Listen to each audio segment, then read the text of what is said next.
Hello commandos, welcome to Biomentors classes online. I am doctor Jitendra Singh. तो चलिए आज से हम 12th क्लास का सिलेबस शुरू करते हैं जो नीट के अकॉर्डिंग होगा। मैंने पहले भी आपको क्लियर किया था बेटा कि बायोमेंटर्स एक्सक्लूसिवली नीट के लिए क्लासेस है। यहां पर हम 11th और 12th को उतना फोकस नहीं करते हैं, लेकिन चूंकि नीट की तैयारी में 11th और 12th अपने आप कवर होता है, इसलिए हमने क्या किया, इस बार हमने एक चैप्टर 11th से लिया हमने और एक 12th से लिया हमने। ठीक है, मैंने कहा आपसे कि बॉटनी वाला हिस्सा हमने 11th से लिया और जूलॉजी वाला हिस्सा हमने 12th से लिया। क्लियर? ठीक है, तो कोई दिमाग में डाउट मत रखिएगा कि सर हमको बाद में नीचे का प्रैक्टिस भी कराएंगे, थ्योरेटिकल आंसर लिखना भी सिखाएंगे, तो ये सब बेटा हम नहीं करेंगे। इसके लिए आपको अपने स्कूल के टीचर की हेल्प लेनी पड़ेगी। ठीक है ना? क्लियर? और हां, ये है कि हम आपको टेंटेटिव आंसर जो है हम टीम से बोल रखा है, तो शैल मैडम आपको टेंटेटिव आंसर्स प्रोवाइड कर देंगी कि उनके पास वक्त होगा तो आपको एक ब्रीफ एक्सप्लेनेशन भी वो प्रोवाइड कर देंगी। ठीक है ना? लेकिन मुझसे जो आप एक्सपेक्ट कर सकते हैं वो है नीट नीट नीट, उसके अलावा कुछ नहीं। ठीक है ना? इस साल केवल नीट की बात करेंगे। जब आप नीट निकाल कर एमबीबीएस में पहुंच जाएंगे तब हम फिर आगे की बातें करेंगे, है ना? चलिए, तो हमारा जो 12th क्लास का जो पहला यूनिट है वो है रिप्रोडक्शन के ऊपर। ठीक है ना? तो हम एक काम करते हैं कि मैंने आपसे कहा ना बेटा कि 12th वाले पोर्शन में हम पहले जूलॉजी को लेंगे, मतलब ह्यूमन रिप्रोडक्शन से हम शुरुआत करेंगे। लेकिन ह्यूमन रिप्रोडक्शन को पढ़ने के पहले हमको बेसिक्स ऑफ रिप्रोडक्शन मालूम होना चाहिए, इसलिए हम पहला चैप्टर पढ़ेंगे रिप्रोडक्शन इन ऑर्गेनिज्म के। थोड़ा सा क्रम हमारा जो है चैप्टर का आगे पीछे रहेगा, और ये इसलिए रहेगा क्योंकि आप सभी लोगों ने वोट किया है कि सबसे इंपॉर्टेंट चैप्टर जिनसे एग्जाम में ज्यादा क्वेश्चन आते हैं वो पहले कवर कीजिए, है ना बेटा? और ये बिल्कुल लॉजिकल बात भी है कि पहले हमें उन चैप्टर को कवर करना चाहिए जिनसे अधिकतर क्वेश्चन पूछे जाते हैं। क्लियर? तो आज का हमारा जो चैप्टर है, जो टॉपिक है वो है रिप्रोडक्शन इन ऑर्गेनिज्म। ठीक है, तो इसमें हम क्या देखेंगे? इसमें हम देखेंगे रिप्रोडक्शन के बेसिक कॉन्सेप्ट्स, क्या होता है रिप्रोडक्शन, क्या होता है एसेक्सुअल रिप्रोडक्शन, क्या होता है सेक्सुअल रिप्रोडक्शन। ठीक है ना? तो ठीक, तो यहां पर क्या होगा, हमें रिप्रोडक्शन का ओवरऑल एक व्यू मिलेगा। तो इस चैप्टर को आप प्योरली बॉटनी या प्योरली जूलॉजी में आप नहीं डाल सकते हैं, क्योंकि चैप्टर का कुछ हिस्सा बॉटनी से मिलता है और कुछ हिस्सा इसका जूलॉजी के साथ में जुड़ा हुआ है। ठीक है ना? तो इसको हम जनरल बायोलॉजी समझकर पढ़ लेते हैं। क्लियर? चलिए, तो एक काम करते हैं, सबसे पहले तो हम ये बात करते हैं बेटा कि क्या है रिप्रोडक्शन और क्या इसका इंपॉर्टेंस है। देखो, इतना तो हमको अच्छे से मालूम है, बाद में पढ़ना, स्लाइड बाद में पढ़ना। जब मैं बताऊंगा, जब मैं बोलूंगा तब स्लाइड पढ़ना, अभी आपको मेरे पे फोकस करना है। ठीक है? सब मालूम चलता है इस नई टेक्नोलॉजी में कि मोबाइल से आप किधर देख रहे हैं, इधर देख रहे हैं या उधर देख रहे हैं। ठीक है? याद रखिए, बायोलॉजी जो है बेसिकली क्या है, it is the science of life on the earth. के पृथ्वी पर जो जीवन है उसी का अध्ययन बायोलॉजी है। हम जीव विज्ञान कहते हैं हिंदी में इसको, इंग्लिश में हम इसको लाइफ साइंसेस भी कहते हैं। तो बात यह है कि लाइफ जो है, अर्थ पर लाइफ को सस्टेन करने के लिए क्या जरूरी है। के मतलब याद रखिएगा, एक इंडिविजुअल ऑर्गेनिज्म, जिस भी जीव का जन्म हुआ है उसकी मृत्यु तय है, उसकी डेथ तो होनी ही होनी है। लेकिन एक प्रजाति, एक स्पीसीज जब तक सस्टेन करती रहेगी, जब तक वो रिप्रोड्यूस करती रहे। जैसे ही एक स्पीसीज रिप्रोडक्शन करना बंद करेगी या किसी कारण से वो रिप्रोडक्शन नहीं कर पाएगी तो वो खत्म हो जाएगी। मतलब यह है कि एक स्पीसीज को लगातार इस अर्थ पर बनाए रखने के लिए, एक स्पीसीज को लगातार इस अर्थ पर बनाए रखने के लिए जो प्रोसेस सबसे इंपॉर्टेंट है वो क्या है बेटा? वो है रिप्रोडक्शन।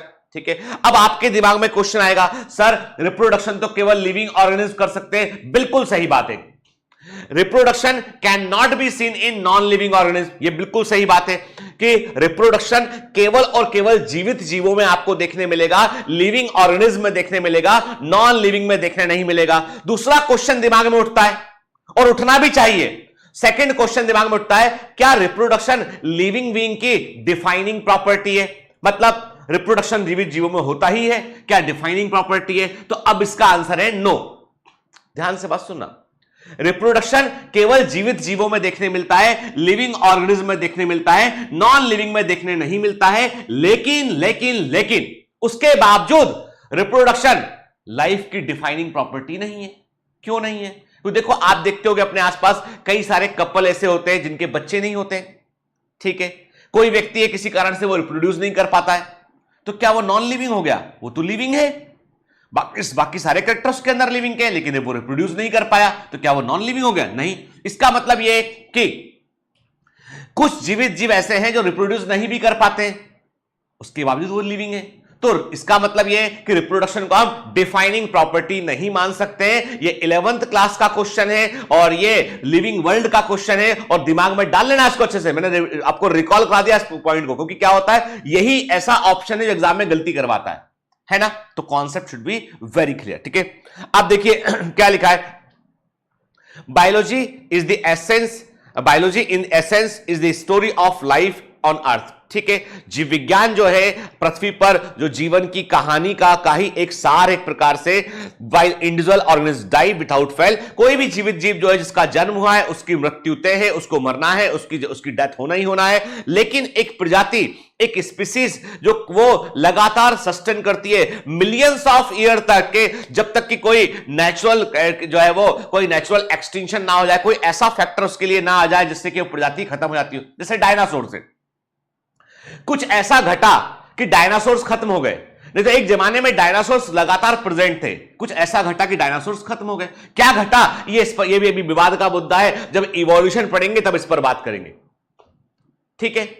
लेकिन हम कहते हैं कि हमारा भी जो इतिहास है, जो ह्यूमन बींग्स का या होमो सैपियंस का जो इतिहास है, ये भी मिलियंस ऑफ ईयर्स पुराना है। तो कहने का मतलब यह है कि जो है एक प्रजाति, एक स्पीसीज लगातार सस्टेन करती है जब तक कि कोई जो है वो ऐसा घटना नहीं घटती है जिससे कि उसको हटना पड़े या खत्म होना पड़े। देखो अब एक वर्ड यहां पे लिखा हुआ है एंथ्रोपोजेनिक एक्सटिंक्शन, कि इस वर्ड का मतलब समझना बेटा। एंथ्रोपोलॉजी का मतलब होता है मानव विज्ञान के। एंथ्रो वर्ड का इस्तेमाल करते हैं मानव जनित क्रियाओं के लिए, हम एंथ्रो वर्ड का इस्तेमाल करते हैं कि जब हम एंथ्रो वर्ड यूज करते हैं मतलब ये होता है कि ये एक्टिविटी में ह्यूमन इन्वॉल्व होता है, ठीक है। तो एंथ्रोपोजेनिक मानव के कारण जो एक्सटिंक्शन हो रहा है, जैसे कि हमने कहा कि मॉरिशस के अंदर डोडो वर्ड, मॉरिशस के अंदर एक वर्ड है डोडो, ठीक है, एक वर्ड था डोडो, उसको इतना मारा खा गए मार के कि वो खत्म ही हो गया वर्ड। किसने किया? ये किया ह्यूमन बींग्स ने। रशिया के अंदर स्टीलर सी काउ, रशिया के अंदर एक जो है वो समुद्र के अंदर एक एनिमल था, इसका नाम था स्टीलर सी काउ, समुद्र की गाय बोला करते थे उसको, स्टीलर सी काउ। स्टीलर, ये सब एनसीईआरटी है, बता दूं मैं आपको कि स्टीलर सी काउ जो है एक ऐसा एनिमल था जो समुद्र के अंदर मिलता था। इसको रशियन ने इतना मारा इसको, इसके मांस के लिए, इससे निकलने वाले प्रोडक्ट के लिए, कि ये खत्म हो गया। तो यहां पर प्रकृति में क्या हुआ, एक एनिमल ने दूसरे एनिमल का इतना ओवर शिकार किया, उसका ओवर एक्सप्लॉइटेशन किया कि वो दूसरा खत्म हो गया, रिप्रोड्यूस करने का चांस ही नहीं मिला। तो कहने का मतलब यह है कि एक प्रजाति जो है उसको यदि एक स्पीसीज को अर्थ पर बने रहना है तो उसको रिप्रोड्यूस करना पड़ेगा, और रिप्रोडक्शन को यदि हम बिल्कुल सिंपल वर्ड में डिफाइन करें तो क्या बोलेंगे, it is the ability to produce new offspring to ensure continuity of one's species. मतलब एक प्रजाति को लगातार बनाए रखने के लिए जो एक जीवित जीव अपनी संतानों को उत्पन्न करता है वो रिप्रोडक्शन है। आपको पता है इस प्रकृति ने जो है वो सभी जीवित जीवों को प्रकृति ने जो है वो दो चीजें दी हैं। एक तो सबसे बड़ा है कि उसको फूड चाहिए, उसको अपने जीवित रहने के लिए। ध्यान से मेरी बात सुन के, हम बिल्कुल मनुष्य के पर्सपेक्टिव को, ह्यूमन पर्सपेक्टिव को छोड़कर हम बात कर रहे हैं कि प्रकृति ने क्या क्या, प्रकृति ने कहा कि जो है दो ही काम है एनिमल्स के पास में। एक तो वो अपनी भोजन की तलाश में घूमते हैं, फूड की तलाश में घूमते हैं, और जब वो फूड की तलाश में घूमते हैं तो कुछ शिकारी एनिमल होते हैं, शिकार करते हैं, प्रेडेटर होते हैं इनके, कुछ जो होते हैं फूल पत्ती खाते हैं, हार्बीवोर होते हैं। तो एनिमल अपने भोजन की तलाश में सुबह सुबह निकल जाता है और भोजन लगातार तलाशता है, खाता है उसको, ठीक है। दूसरा काम क्या होता है, वो रिप्रोड्यूस करता है, अपनी संतानों को उत्पन्न करता है, ठीक है। तीसरा क्या काम है, तीसरा काम तो मनुष्य को है। बाकी सभी एनिमल जो है ऐसे ही उनका पूरा जीवन चल रहा होता है, और उनके पास में हम ऐसा कहते हैं कि मनुष्य के पास में सोच चेतना होती है, हमारे पास सेल्फ कॉन्शियसनेस होती है, हमारे पास क्या होता है, आत्मबोध होता है। इसलिए हम बहुत सारा समाज क्रिएट कर पाते हैं, चीजों को क्रिएट कर पाते हैं। बाकी एनिमल जो है उनमें आपको कुछ हद तक डिवीजन ऑफ लेबर देखने मिलेगा, जैसे टर्माइट की कॉलोनी देख लें आप, चींटी की कॉलोनी देख लें आप, लेकिन उनमें आपको वो व्यवस्था जो मनुष्य के पास है वो देखने नहीं मिलेगी आपको। अब ऐसा क्यों है, हम आगे बात करेंगे कभी, जब इवोल्यूशन पढ़ेंगे तब। अभी हम इतना समझ गए हैं कि एक प्रजाति अपने अस्तित्व को बनाए रखने के लिए, एक स्पीसीज अपने एग्जिस्टेंस को बनाए रखने के लिए रिप्रोड्यूस करती है, अपने जैसे संतानों को उत्पन्न करती है, ठीक है। और आपको पता है जो बायोलॉजिकल कॉन्सेप्ट ऑफ स्पीसीज है, जो प्रजाति की जैविक अवधारणा है वो भी क्या कहती है, वो भी कहती है कि ऐसे जीवों का समूह, ऐसे ऑर्गेनिज्म का समूह जो आपस में सेक्सुअल रिप्रोडक्शन कर सकता हो, जो रैंडमली आपस में सेक्सुअल रिप्रोडक्शन कर सकता हो और फर्टाइल ऑफस्प्रिंग को उत्पन्न कर सकता हो, प्रजननशील संतानों को उत्पन्न करता हो, उसे हम एक स्पीसीज कहते हैं। इसे बायोलॉजिकल कॉन्सेप्ट ऑफ स्पीसीज कहा गया था। अब आपके लिए एक होमवर्क है, आप मुझे बताएंगे कमेंट में लिख के, बायोलॉजिकल कॉन्सेप्ट ऑफ स्पीसीज किसने प्रस्तुत किया था? साइंटिस्ट का नाम बताइए आप, किस साइंटिस्ट ने बायोलॉजिकल कॉन्सेप्ट ऑफ स्पीसीज को दिया था, वो आपको बताना है। ठीक है, क्लियर? तो इसका मतलब ये कि reproduction becomes a vital process without which species can not survive for long. के मतलब प्रजनन जो है वो एक बड़ी इंपॉर्टेंट प्रक्रिया है, इसके बगैर कोई भी प्रजाति लंबे समय तक सर्वाइव नहीं कर सकती है। ठीक है, हर एक जीवित जीव के वो अपने लिए जो है वो अपनी प्रोजनी को सेक्सुअल रिप्रोडक्शन से या एसेक्सुअल रिप्रोडक्शन से प्रोड्यूस करने की कोशिश करता है। के तो जो ईच इंडिविजुअल जो होता है वो एसेक्सुअल या सेक्सुअल रिप्रोडक्शन से संतानों को उत्पन्न करने की कोशिश करता है ताकि प्रजाति या स्पीसीज जो है वो रह सके अर्थ पर। ठीक है, अब इंपॉर्टेंट बात ये आपको जानकर आश्चर्य होगा कि सबसे इंपॉर्टेंट बात यह है कि प्रकृति में जब सब कुछ ठीक ठाक होता है, नेचर में जब सब कुछ ठीक ठाक होता है, तब नेचर में जब सब कुछ ठीक ठाक होता है तब जो है वो एसेक्सुअल रिप्रोडक्शन को बढ़ावा दिया जाता है। ठीक है, एसेक्सुअल रिप्रोडक्शन जो होता है इसमें एक सिंगल पेरेंट इन्वॉल्व होगा, इसमें ज्यादा ऑफ स्प्रिंग जो होगी, जो ऑफ स्प्रिंग या हम बोले कि जो उनकी आने वाली पीढ़ी होगी वो जेनेटिकली अपने पेरेंट के समान होती है क्योंकि वो एक ही पेरेंट से बनी है। कोई जेनेटिक अंतर उसमें देखने नहीं मिलेगा, जीन का कोई नया कॉम्बिनेशन देखने नहीं मिलेगा हमको। लेकिन जब नेचर में एडवर्स कंडीशन का सामना किया जीवों ने, तब उन्होंने सेक्सुअल रिप्रोडक्शन को डेवलप किया। ठीक है, सेक्सुअल रिप्रोडक्शन में दो पेरेंट इन्वॉल्व होते हैं, दोनों पेरेंट के अलग अलग गैमीट्स आते हैं। ठीक है, और वो गैमीट्स आपस में फ्यूज करते हैं, उससे नया जेनेटिक कॉम्बिनेशन बनता है और इस नए जेनेटिक कॉम्बिनेशन में हमको डिफरेंसेस, विभिन्नताएं देखने मिलती हैं। तो सेक्सुअल रिप्रोडक्शन से बनने वाले सारे के सारे ऑफस्प्रिंग एक जैसे नहीं होते हैं। अब ये विभिन्नताएं क्यों आती हैं? तो इसके पीछे आंसर है मियोसिस, इंडिपेंडेंट असॉर्टमेंट, और आगे बढ़ेंगे हम तो इन चीजों पर भी बात करेंगे हम। अभी मैंने क्या कहा आपसे? मैंने कहा आपसे कि इतना फंडा दिमाग में डाल लीजिए कि सेक्सुअल रिप्रोडक्शन होने पर जो ऑफस्प्रिंग बनेगी वो अपने दोनों पेरेंट से कुछ कुछ सिमिलरिटी रखती होगी और कुछ अंतर रखती होगी। मतलब संतानों में जो ऑफस्प्रिंग है उनमें नए जीन्स के कॉम्बिनेशन देखने मिलेंगे और ये नए जीन्स के कॉम्बिनेशन बदलते हुए पर्यावरण के लिए, बदलते हुए इन्वायरमेंट के लिए, चेंजिंग इन्वायरमेंटल कंडीशन के लिए, ये जो नए जीन के कॉम्बिनेशन है हो सकता है बेटर सूटेबल हो, बेहतर हो सकता है। और यदि सेक्सुअल रिप्रोडक्शन ना होता, ध्यान से बात सुनिएगा, यदि सेक्सुअल रिप्रोडक्शन ना होता और यदि ऑफ स्प्रिंग्स के अंदर वेरिएशंस ना होते, संतानों में विभिन्नताएं ना होती, अलग अलग कैरेक्टर ना होते, तो इवोल्यूशन भी ना होता। Sexual reproduction plays very important role in the evolution also. ये जो कनेक्शन है ना, बायोलॉजी के कनेक्शंस, ये हमको पता होना चाहिए शुरू से कि क्या किसका का एंड कहां जाके खुलता है। ठीक है, तो क्या लिखा है? Sexual mode of reproduction enables creation of new variants so that survival advantage is enhanced. के सेक्सुअल रिप्रोडक्शन से आपको तो परिवर्तन देखने मिलते हैं, नए वेरिएंट देखने मिलते हैं, इससे जीवित रहने की संभावना जीव की बढ़ जाती है। इसका मतलब सिंपल सा है कि बाहर का जो नेचर होता है, जो इन्वायरमेंट होता है, वो लगातार जो है वो चेंजिंग इन्वायरमेंट होता है और वो इन्वायरमेंट जीवित जीव को, ऑर्गेनिज्म को काफी हद तक अफेक्ट करता है। इसलिए उससे उस इन्वायरमेंट के अकॉर्डिंग अपने आप को ढालने के लिए कुछ नए कैरेक्टर की जरूरत होती है और वो नए कैरेक्टर ऐसे जेनेटिक कॉम्बिनेशन से रैंडमली बन के आते हैं। कोई फिक्स तरीका नहीं है इसका। तभी तो डार्विन ने कहा था survival of the fittest, struggle for existence, अपने अस्तित्व के लिए संघर्ष करना पड़ता है। डार्विन ने कहा था स्ट्रगल फॉर एग्जिस्टेंस, अपने अस्तित्व के लिए संघर्ष करना पड़ता है। सर्वाइवल ऑफ द फिटेस्ट, जो सबसे बेस्ट होगा, सबसे बेहतर होगा, वो जीवित बचेगा। एंड नेचुरल सिलेक्शन, और उसका प्रकृति चयन करेगी और वो प्रकृति में विजेता होगा और अपने जैसी ऑफस्प्रिंग को प्रोड्यूस करेगा। इवोल्यूशन में एक कॉन्सेप्ट है बेटा, देखो मैं आपको बिल्कुल एकदम क्लियर कर दूं, डोंट एक्सपेक्ट मी कि आप ये मत सोचिएगा कि गीतेंद्र सर जो पढ़ाएंगे तो केवल रिप्रोडक्शन की ही बात करेंगे। जब मैं कोई एक चैप्टर पढ़ाऊंगा आपको, तो मैं चूंकि नीट के लिए पढ़ा रहा हूं, तो मैं बाकी चैप्टर से उसके कनेक्शन भी आपको बतलाऊंगा। वहां जो कॉन्सेप्ट इस्तेमाल होने वाले हैं उनके बारे में यही चर्चा करेंगे हम, ताकि हमें एकदम क्रिस्टल क्लियर कॉन्सेप्ट रहे। देखिए, आप मेरे पास पढ़ने के लिए इसलिए नहीं आए हैं कि आपके पास में कंटेंट नहीं है। आपके पास एनसीईआरटी है, it means you have 100% content. कोई एमसीक्यू बुक है, आपके पास फिर 100% कंटेंट है।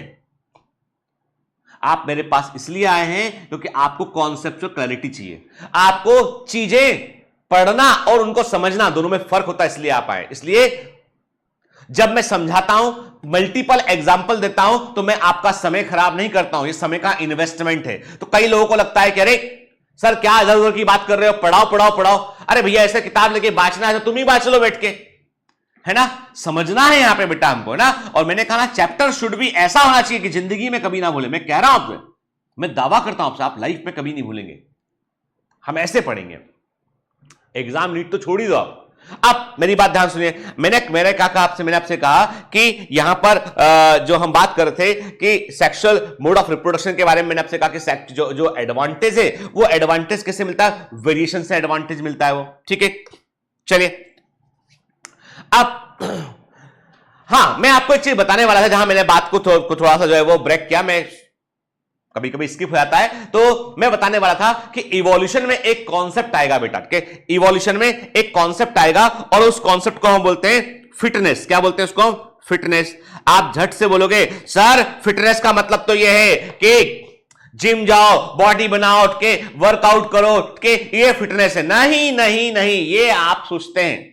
प्रकृति अलग तरीके से सोचती है। जो हमारा नेचर है, प्रकृति बोले तो नेचर है ना, ठीक है। तो हमारा जो नेचर है, हम प्रकृति है, वो उसका सोचना अलग तरीके का है। उसके लिए फिटनेस का मतलब ये है कि कोई ऑर्गेनिज्म, कोई स्पीसीज कब हाई फिटनेस लेवल को शो करेगी, जब वो अधिक रिप्रोड्यूस करेगी और उसकी संतानें, उसकी ऑफस्प्रिंग अधिक से अधिक जीवित रहेंगी। मान लीजिए मैंने आपसे कहा कि एक स्पीसीज में तीन प्रकार के वेरिएंट है, के तीन तरह के जीव हैं उसमें के। मतलब एक स्पीसीज है, उसके कुछ सब ग्रुप है, कुछ पॉपुलेशन है। एक पॉपुलेशन में हो सकता है कि जेनेटिक मेकअप अलग अलग हो, अनुवांशिक ढांचा अलग अलग हो। अब जेनेटिक मेकअप का मतलब ये कि उनमें जीन्स का प्रेजेंट होना, जीन्स का मतलब ये कैरेक्टर्स का होना उनमें, ठीक है ना। जैसे देखो बेटा, हम अलग दिखाई पड़ते हैं यूरोपियन से, हम अलग दिखाई पड़ते हैं अफ्रीकन से, है ना। तो हमारे पास भी जीन्स का एक डिफरेंट सबसेट प्रेजेंट है। क्लियर? तो एक स्पीसीज है, उसमें ए बी सी तीन तरह के जीव हैं। हो सकता है कि ऐसा है उसमें कि जो बी वाले, जो जिनका जेनेटिक कॉम्बिनेशन बी तरह इस तरह का है, उनकी संतानें, उनकी ऑफस्प्रिंग जो है वो जितनी है, वो लगभग 90 से लेकर 100% संतानें जीवित रहती है। ए वाले की 10 से 20% संतानें जीवित रहती है, सी वाले की 50% जीवित रहती है। इसका मतलब विच ऑफ दी, आने वाले समय में कौन से जेनेटिक कॉम्बिनेशन के जीव आपको अधिक देखने मिलेंगे। आप बोलोगे सर जो अधिक जीवित रह रहा है ना, उसकी संख्या बढ़ती चली जाएगी, जो कम जीवित रह रहा है उसकी संख्या घटने लगेगी, इसकी संख्या बढ़ने लगेगी। आ रही बात समझ में? मैं बोल रहा हूं आपसे, एक स्पीसीज है, उसमें अलग अलग पॉपुलेशन है। एक पॉपुलेशन की संख्या लगातार बढ़ रही है, उसके जीवित जीवों को जो है वो ज्यादा चुनौतियों के सामने आने, जो इन्वायरमेंटल कंडीशन है उसमें वो सस्टेन कर पा रहे, जीवित रह पा रहे हैं। दूसरी पॉपुलेशन वो सस्टेन नहीं कर पा रही है। तो आने वाले समय में क्या होगा, जो जीवित रह पा रहे हैं उनकी संख्या बढ़ जाएगी, दूसरा खत्म होने लगेगा। तो किसका, यानी प्रकृति की नजर में कौन सा जीव अधिक फिटेस्ट है इस बदलते हुए इन्वायरमेंटल कंडीशन में, जो अधिक ऑफस्प्रिंग को प्रोड्यूस कर रहा है, अधिक संतानों को प्रोड्यूस कर रहा है और वो जीवित रह रही हैं। ये है फिटनेस का कॉन्सेप्ट इवोल्यूशन का। याद रखना, बिल्कुल मत भूलना। जब मैं वहां पढ़ाऊंगा आपसे पूछूंगा ये चीज, डे 1 के लेक्चर को डे लास्ट तक याद रखना है बेटा, ठीक है ना। अब तो कुल मिला के बात यह है कि रिप्रोडक्शन का एडवांटेज क्या मिला हमें, एक प्रजाति को, एक स्पीसीज को लगातार हम एग्जिस्टेंस में बनाए रखें इस सेट के। मतलब एडवांटेज क्या मिला इससे हम, कि कंटिन्यूटी ऑफ लाइफ को हम मेंटेन रखे हुए हैं। मतलब एक स्पीसीज का अस्तित्व, एग्जिस्टेंस तब तक ही है जब तक वो रिप्रोड्यूस कर रही है और अपने आप को रिप्लेस करे। क्योंकि देखिए डेथ तय है, मृत्यु तय है, डेथ को नहीं टाल सकते हैं। एक जीवित जीव का जन्म हुआ, लेटर और सूनर उसकी डेथ तो होनी है, लेकिन यह है कि उसकी मृत्यु के पहले वो अपना रिप्लेसमेंट छोड़ गया है नहीं छोड़ गया है, दैट इज इंपॉर्टेंट थिंग। वो कंट्रीब्यूशन है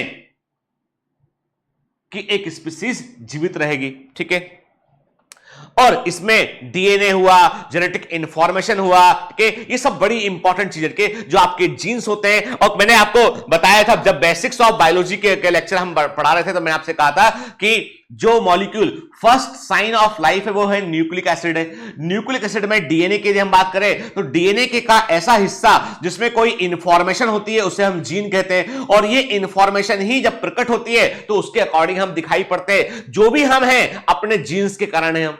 ठीक है, तो हमें फाइनली एक क्वेश्चन का उत्तर मिला, why is reproduction is an important life function, के क्यों रिप्रोडक्शन एक महत्वपूर्ण जीवन का कार्य है।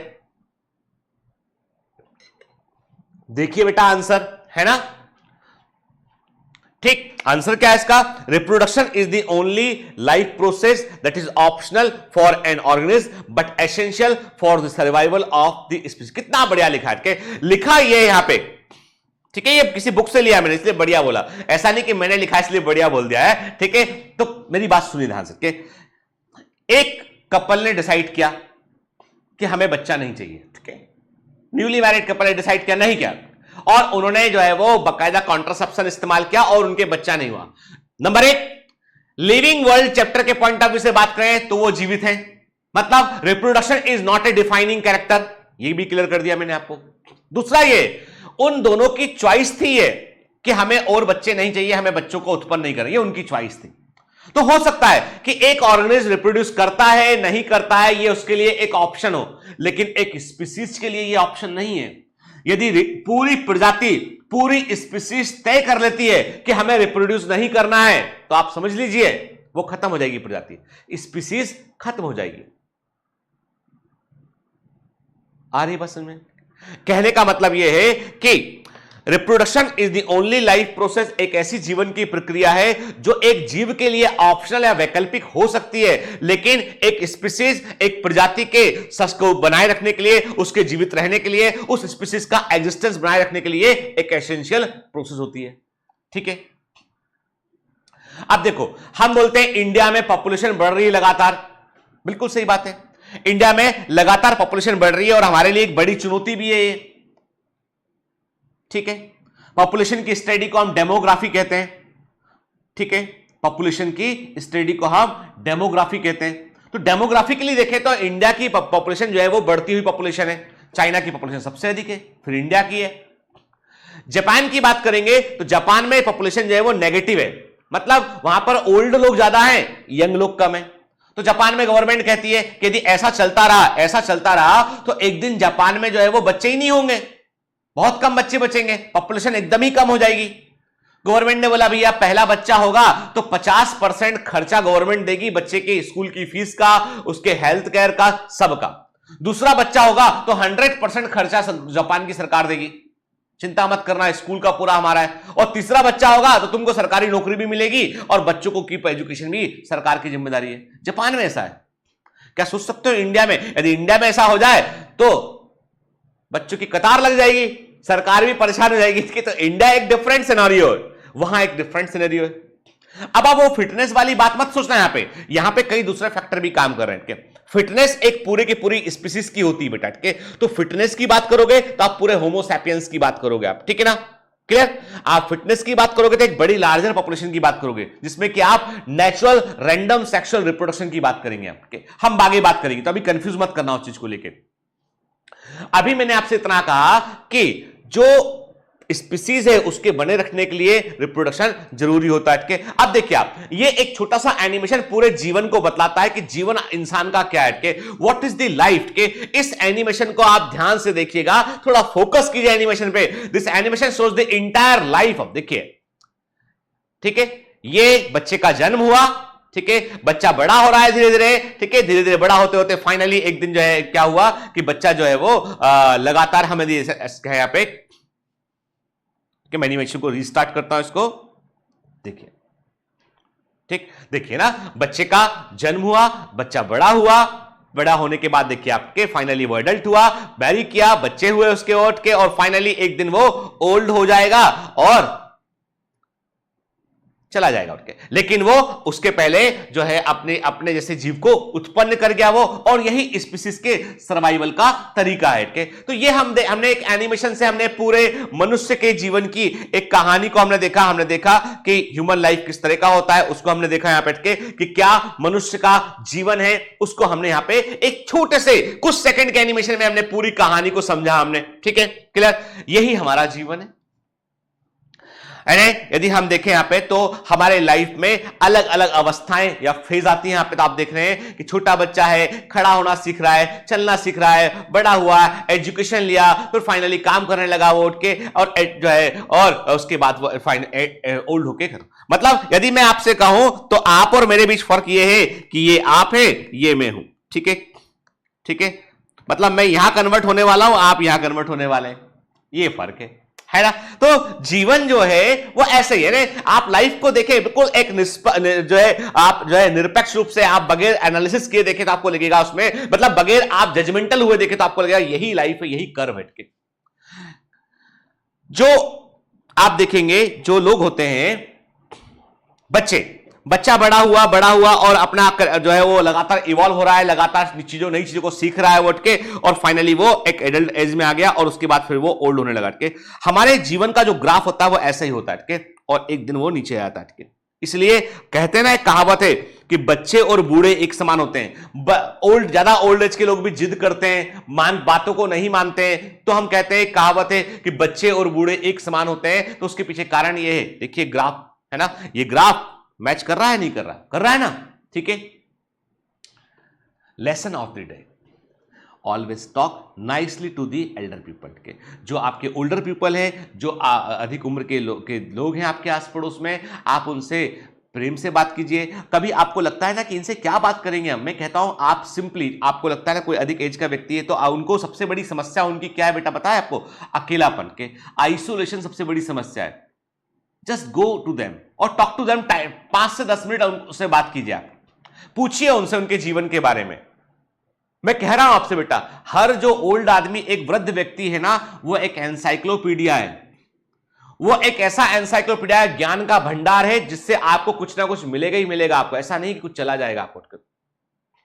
रिस्पेक्ट देम, उनको बूढ़े बोलकर, ओल्ड बोलकर उनका अपमान मत कीजिए, उनसे सीखिए। समझ रहे बात को? क्योंकि वो पूरी जिंदगी देखे हुए हैं, उनके पास कुछ ऐसे अनुभव है जिसके लिए आपको कई सालों तक इंतजार करना पड़ेगा। वो आपको वो ऐसे ही दे जाएंगे। मोती हैं वो, ज्ञान के मोती हैं वो, बटोर लीजिए।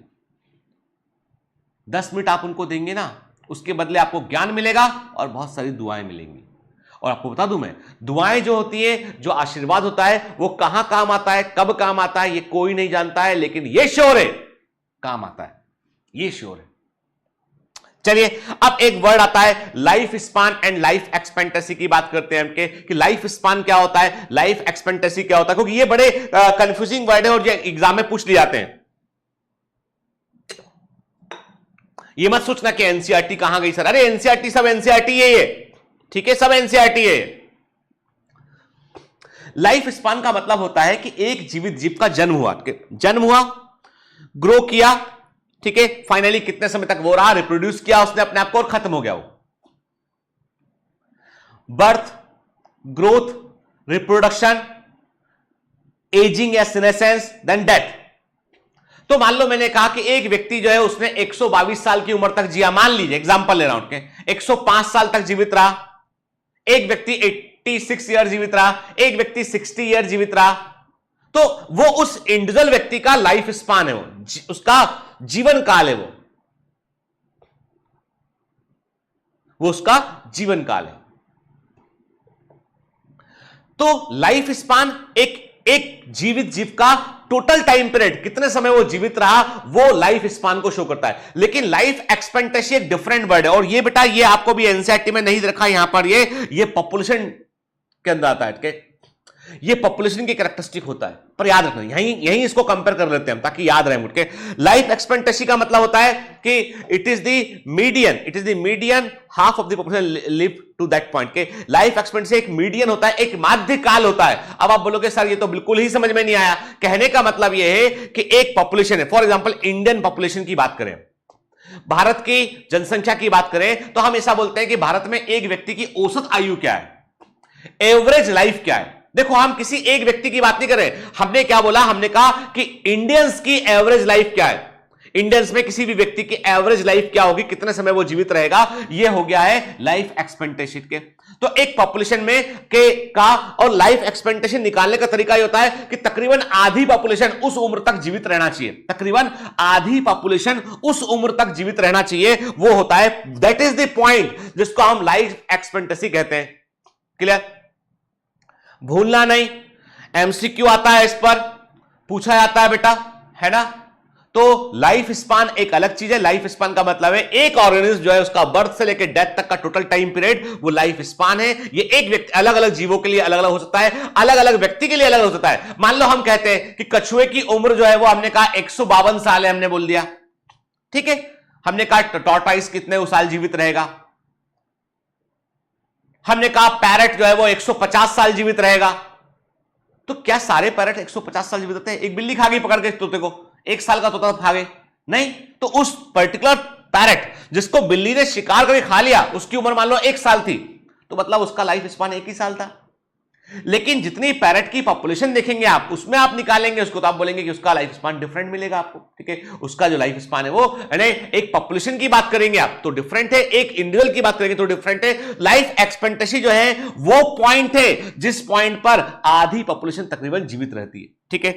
देखिए अब हम ह्यूमन पर्सपेक्टिव में बात करते हैं, थोड़ी सी डेमोग्राफिक पॉइंट ऑफ व्यू से बात करते हैं। तो developing countries now enjoy better life expectancy के, ऐसा कहा जाता है जो विकसित देश होते हैं, जो विकसित देश होते हैं वहां पर जीवन की जो प्रायिकता संभावना जो होती है वो अधिक होती है। देखिए जो इंडिया है, ये आंकड़े कब के, ये डेटा जो है वो है 2014 का डेटा है ये, ठीक है। हम इसके बाद का भी आंकड़ा देखेंगे, डेटा देखेंगे। तो 2014 के अकॉर्डिंग यदि हम बात करें तो इंडियंस की जो औसत आयु, जो एवरेज लाइफ है वो 68 ईयर के आसपास है, मतलब लाइफ एक्सपेक्टेंसी 68 ईयर है। जबकि ब्राजील की 74.4 ईयर है, जापान की 83.6 ईयर है, मतलब जापान में 50% लोग जो है 83 एंड 6 जो ईयर की एज वाले 50% लोग जीवित रहते हैं लगभग, ठीक है। चाइना की 75.8 है, फ्रांस की 82.4 है, यूएस की 78.9 है, यूके की 81.1 है। अब कोरोना वायरस का अटैक हुआ पूरी दुनिया में, हमने क्या बोला, हमने बोला कि अरे, हमने कहा we Indians are doing good, हम इंडियंस बढ़िया कर रहे हैं काम। देखो ना इटली में कितने लोग मर गए, देखो ना फ्रांस में कितने लोगों की डेथ हुई, देखो ना अमेरिका में तो हाहाकार मचा हुआ है, कितने लोग मर चुके हैं। हमने आंकड़ों को गलत तरीके से देखा। क्यों देखा? क्योंकि हम इस बात को भूल गए कि इटली के अंदर लाइफ एक्सपेक्टेंसी हायर होने के कारण, फ्रांस में अधिक होने के कारण, वहां पर ओल्डर पॉपुलेशन की संख्या अधिक है। और जो कोविड-19 है इसने अपना शिकार बनाया ओल्डर लोगों को, यानी जिन लोगों की उम्र जो है वो 50 साल या उससे 55 साल या उससे ऊपर थी, उनका डेथ परसेंटेज अधिक था। यहां पे कहते हैं इटली में अधिकांश जो मरीज थे उनकी एवरेज आयु निकालें आप, इटली में जो अधिकांश पेशेंट जो कोविड-19 का शिकार होकर आईसीयू में एडमिट हुए उनका एवरेज आयु निकालेंगे, सरप्राइजिंगली यू विल गेट कि 69 से लेकर 70 ईयर है। 70 साल के लोग अधिकांश थे वहां पे। और वायरस ओल्डर एज पे के लिए इम्यूनिटी थोड़ी डाउन होती है, तो वहां पे वायरस इफेक्टिवली काम करता रहा हो। यदि आप इंडिया में पॉपुलेशन में निकालेंगे तो आप पाएंगे कि जो एवरेज एज है जहां पे वायरस अटैक कर रहा है 45 ईयर, 55 ईयर, ऐसे लोग मिलेंगे आईसीयू के अंदर। तो मतलब इनका इम्यूनिटी कंपैरेटिवली बेटर है, तो सर्वाइवल रेट जो है ज्यादा बेटर है वायरस के अटैक से बचने का। तो हमारे पास उतना, क्योंकि हमारा लाइफ एक्सपेक्टेंसी थोड़ा कम है, इसीलिए हमारे पास उतनी बड़ी संख्या में ओल्डर पॉपुलेशन नहीं है। जो फ्रांस में है, जो जर्मनी में है, जो अमेरिका में है, आप में देखो, ये बातें मैं अपने मन से नहीं कह रहा हूं, ये मैं आपको आंकड़े बतला रहा हूं। आप देखिए ना, आपके सामने फिगर्स है बेटा, है ना। तो ये फिगर्स आपको कहते हैं। अब देखिए रिसेंट थोड़ा लेटेस्ट फिगर देखते हैं हमके कि ये आप फिगर 2017 का फिगर है बेटा। आप देख रहे हैं कि इंडिया के अंदर जो है, आपको बता दूं बैठ के एक बात है कि मेल की तुलना में फीमेल की लाइफ एक्सपेक्टेंसी अधिक होती है। मेल की तुलना में फीमेल की लाइफ एक्सपेक्टेंसी अधिक होती है। आप देख रहे हैं कि जो मेन और वुमेन में आप देखेंगे तो आप पा रहे हैं कि 67.8 ईयर मेन का है और 70.4 ईयर जो है वो वुमेन का है। ठीक है, तो आप देख सकते हैं बेटा कि ये कुछ आंकड़े हैं, जो डेटा है जो बतलाता है आपको कि लाइफ एक्सपेक्टेंसी क्या चीज होती है। मैं हमेशा कहता हूं कोई भी चैप्टर पढ़ते हैं ना तो उसको पूरे मन से पढ़ना चाहिए कि हम उसके बारे में जब जान रहे हैं तो मतलब हम एक पिटारा खोल रहे होते हैं। जब मैं आपको पढ़ा रहा होता बायोलॉजी, मतलब मैं आपको एक जो है वो संदूक खोल के बता रहा होता कि दुनिया में ये चीजें हैं, इनको बारे में जानना है। और ये ज्ञान इंपॉर्टेंट नॉलेज है और ये कब कहां काम आता है नहीं है। और ये जो लाइफ एक्सपेक्टेंसी, लाइफ स्पैन बता रहा हूं ना, ये सब चीजें डेमोग्राफी वाले हिस्से में दे रखी है, ऑर्गेनिज्म एंड पॉपुलेशन वाले चैप्टर के अंदर। ठीक है ना, उसको हम यहां पे कनेक्ट कर दिया हमने। ठीक है, अब लौट के एनसीईआरटी पे आते हैं वापस से। हम क्या लिखा है एनसीईआरटी में, चलिए हम देखते हैं इसको।